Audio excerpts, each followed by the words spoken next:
Little Girls, Wiser Than Old People by Graf Leo Tolstoy. It was an early Easter. They had just quit using sleighs. In the yards lay snow, and rills ran down the village. A large puddle had run down from a manure pile into a lane between two farms, and at this puddle two girls, one older than the other, had met. Both of them had been dressed by their mothers in new bodices. The little girl had a blue bodice, and the elder a yellow one with a design. Both had their heads wrapped in red kerchiefs. After Mass, the two girls went to the puddle, where they showed their new garments to each other, and began to play. They wanted to plash in the water. The little girl started to go into the puddle with her shoes on, but the older girl said to her, "Don't go, Malasha, your mother will scold you. I will take off my shoes and you do the same." The girls took off their shoes, raised their skirts, and walked through the puddle toward each other.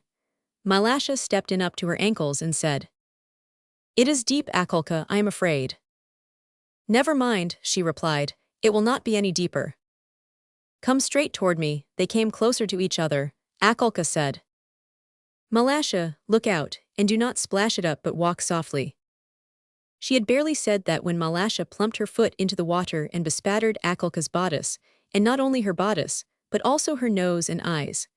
When Akulka saw the spots on her bodice, she grew angry at Malasha and scolded her and ran after her and wanted to strike her. Malasha was frightened, and seeing what trouble she had caused, jumped out of the puddle and ran home. Akulka's mother passed by. She saw her daughter's bodice bespattered and her shirt soiled.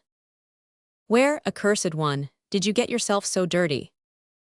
"Malasha has purposely splashed it on me." Akulka's mother grasped Malasha and gave her a knock on the nape of her neck. Malasha began to howl, and her mother ran out of the house. "Why do you strike my daughter?" She began to scold her neighbor.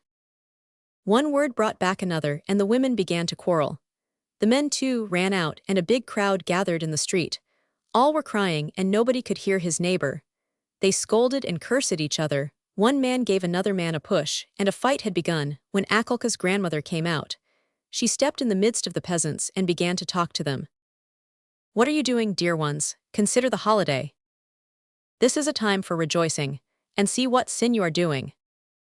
They paid no attention to the old woman and almost knocked her off her feet. She would never have stopped them if it had not been for Akulka and Malasha.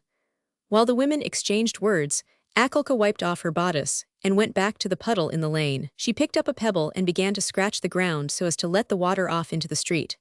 While she was scratching, Malasha came up and began to help her. She picked up a chip and widened the rill. The peasants had begun to fight, just as the water went down the rill toward the place where the old woman was trying to separate the men.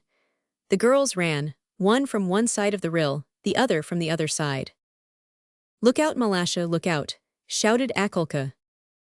Malasha wanted to say something herself, but could not speak for laughter. The girls were running and laughing at a chip which was bobbing up and down the rill. They ran straight into the crowd of the peasants. The old woman saw them and said to the peasants, "Shame on you before God, men.